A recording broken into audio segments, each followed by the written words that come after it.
Vous avez été très nombreux à porter un intérêt certain à la vidéo sur l'intérieur de la batterie de la Kia Niro EV.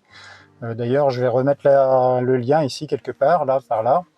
On va continuer un petit peu nos investigations sur le monde de la batterie et la batterie de la Kia Niro EV en l'occurrence. Et cette fois, on va prendre un autre chemin puisque l'idée aujourd'hui, c'est d'aller discuter avec le BMS. Donc, je vous rappelle, le BMS, c'est le système électronique, le petit ordinateur qui est dans la batterie et qui protège et qui gère l'ensemble des données de la batterie. Donc, on va aller discuter avec ce BMS et voir les informations qu'on peut en tirer. Alors pour faire ça, eh bien, j'ai investi là il y a très peu de temps dans un dongle OBD2. Donc c'est un petit boîtier comme ça. Je ne sais pas si vous le voyez bien, je pense. Ouais, c'est un boîtier qu'on va mettre sur la prise diagnostique du véhicule. Donc c'est des choses qu'on trouve assez régulièrement. Alors moi, en l'occurrence, j'ai choisi ce modèle-là, OBD Link CX, pour deux raisons. La première, c'est que j'en avais déjà acheté un pas très cher sur AliExpress, un dongle à 10 €. Il n'a jamais marché, donc cette fois-ci, j'ai mis un peu plus cher. Donc celui-ci est à peu près 80 €. Je l'ai acheté 80 €. Donc ça, c'est la première raison, avoir quelque chose un peu plus qualitatif. Et puis la deuxième, c'est qu'a priori, il est préconisé sur le site du logiciel ABRP. Donc ABRP, je vous rappelle, c'est un logiciel qui permet de préparer vos itinéraires et le logiciel va vous dire les arrêts et les temps de charge à réaliser. Donc ABRP préconise celui-ci, entre autres pour des raisons de sécurité, puisque un tiers ne va pas pouvoir se connecter à ce dongle aussi facilement que ce qu'on trouve que les autres du marché. Voilà. Donc, grâce à ce petit boîtier, cette petite interface, on va pouvoir discuter avec les éléments du véhicule et en particulier le BMS de la batterie.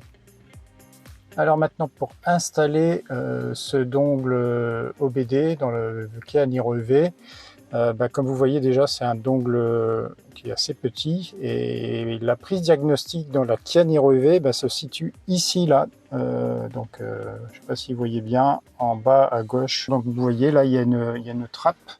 Donc on peut facilement enlever et on accède encore plus facilement à la prise de diagnostic.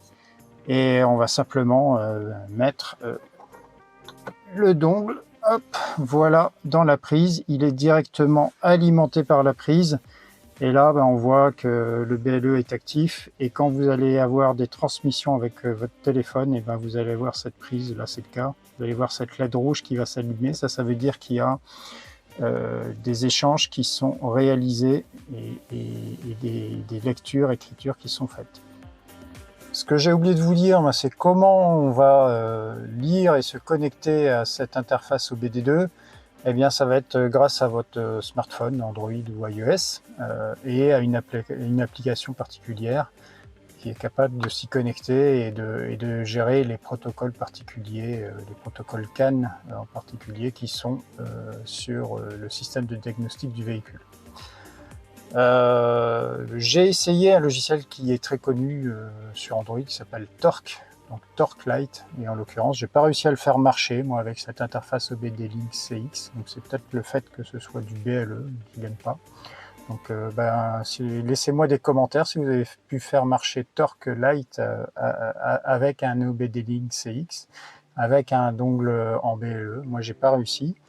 Donc j'ai utilisé une autre application qui s'appelle Car Scanner, qui est du même niveau de qualité, et qui va permettre justement de récupérer toutes les infos que je vais vous montrer. Écoutez, on va se retrouver sur mon smartphone et puis on va regarder les infos qu'on tire de notre BMS et donc toutes les infos concernant la batterie. Eh bien voilà, nous voici sur mon smartphone, donc avec l'application Car Scanner. Donc je ne vais pas détailler la connexion de Car Scanner au dongle, c'est très facile. Là je suis sur la page qui va lister l'ensemble des paramètres que Car Scanner connaît du véhicule. Donc pour ça, Car Scanner a une base de données de paramètres pour chacun des types des véhicules. Donc des choses qu'il va télécharger sur internet. Donc on va pas tout regarder parce qu'il y en a vraiment beaucoup. Là je me suis positionné à un endroit où ça va commencer à parler batterie, et comme vous le voyez, on retrouve le terme BMS dont on a déjà parlé. Il y a toute une partie ici qui concerne, donc qui se nomme cell voltage, pardon, 0,1, 0,2, etc. Et ça, ce sont les tensions des différentes cellules qui sont dans la batterie du Kia Niro EV. Alors je vous rappelle, il y a 24 packs de 4 modules, donc 24 x 4, 96 cellules. Et effectivement, on retrouve ici les 96 cellules qu'on avait comptées physiquement. Voilà, 96 ici. Alors je ne sais pas pourquoi, mais il y en a 2 supplémentaires, mais là on voit bien qu'elles n'existent pas, la tension est à 0. Donc on a à travers CarScanner déjà accès aux tensions des 96 cellules. Là on a des valeurs qui varient, hein. C'est des mesures qui sont faites dynamiquement en temps réel. Et comme on peut le voir, les cellules sont toutes à peu près à la même tension. Donc là, on est dans un mode qui est plutôt très très bon. C'est ce qu'on attend de la batterie, que toutes les cellules sont au même niveau. S'il y a des grosses différences au niveau des cellules, là, il y a un problème. Je voulais d'ailleurs vous en parler de cette partie-là. C'est ce qu'on appelle balancer des cellules. Alors, balancer des cellules, ça veut dire quoi? C'est les remettre à des tensions qui sont identiques. Imaginez que sur l'une des cellules là, que je vous présente, la cellule 5 par exemple, on n'est plus que 3,6 volts. Ça peut arriver, il peut y avoir des cellules qui sont un peu différentes des autres, on va dire. Donc ma cellule 5 est à 3,6 volts. Et je continue à décharger mon véhicule.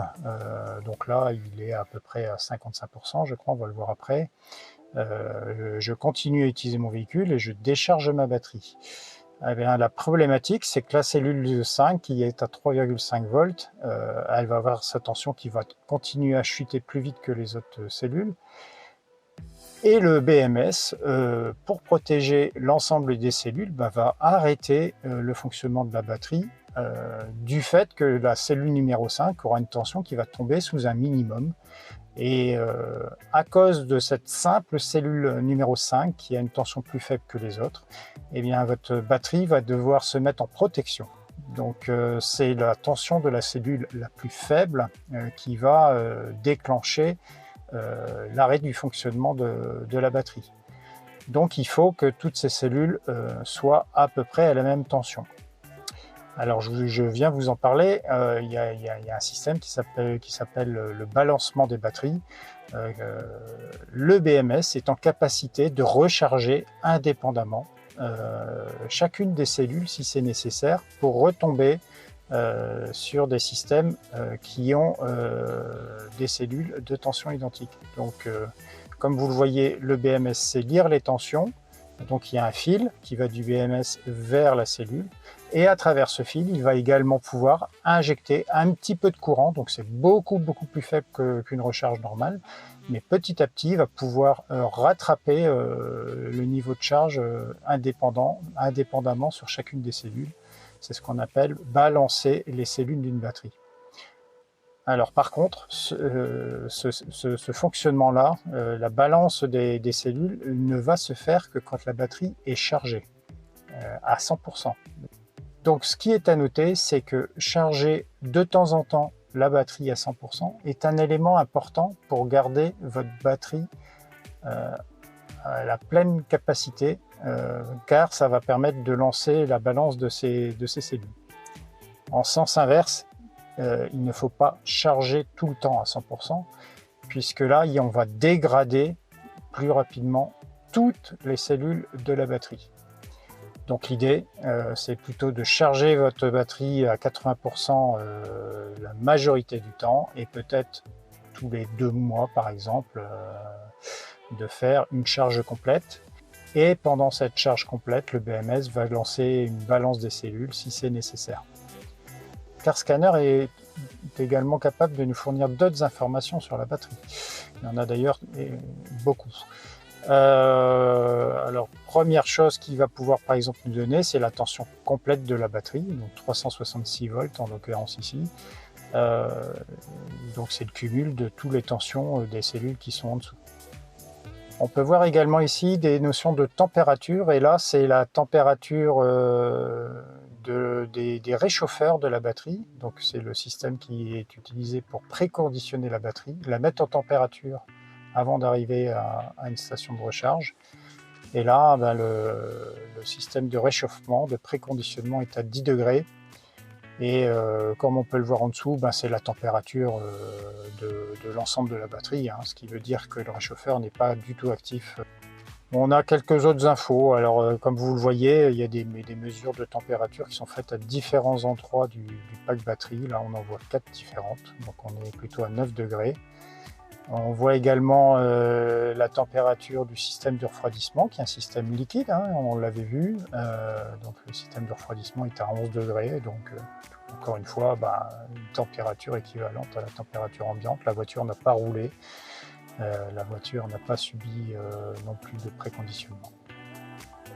En dessous, on va retrouver une notion de puissance, donc c'est la puissance qui sort de la batterie. Donc là, c'est très faible, 150 watts, c'est simplement l'énergie nécessaire pour alimenter les accessoires du véhicule.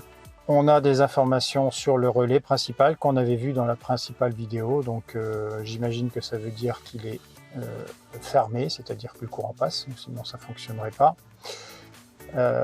Et là, on a des cumuls de charge et de décharge qui vont donc, qui dit cumul, dit valeur qui va augmenter au fur et à mesure du temps. Un peu plus bas, on va retrouver un petit résumé sur les tensions des cellules. Donc, on en a 96, c'est un petit peu long à lire. Donc, on a également des résumés, on va dire.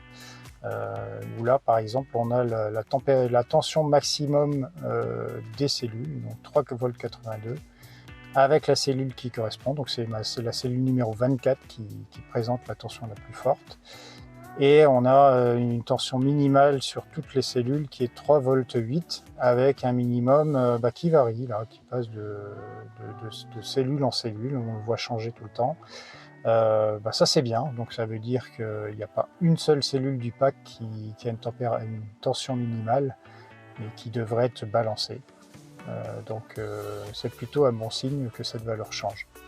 Encore en dessous, on va retrouver des informations sur le niveau de charge de la batterie. Donc le niveau de charge affiché, 57%, et le niveau de charge réel, calculé par le BMS. Là on voit que dans la Kia Niro EV, il n'y a pas eu de changement d'échelle entre ce qui est affiché et ce qui est vraiment calculé par le BMS, donc les deux sont à 57%. Et on a une information extrêmement intéressante et importante si vous souhaitez faire l'achat d'un véhicule électrique d'occasion, c'est le State of Health, donc là qui est à 100%, donc c'est le niveau de santé de la batterie.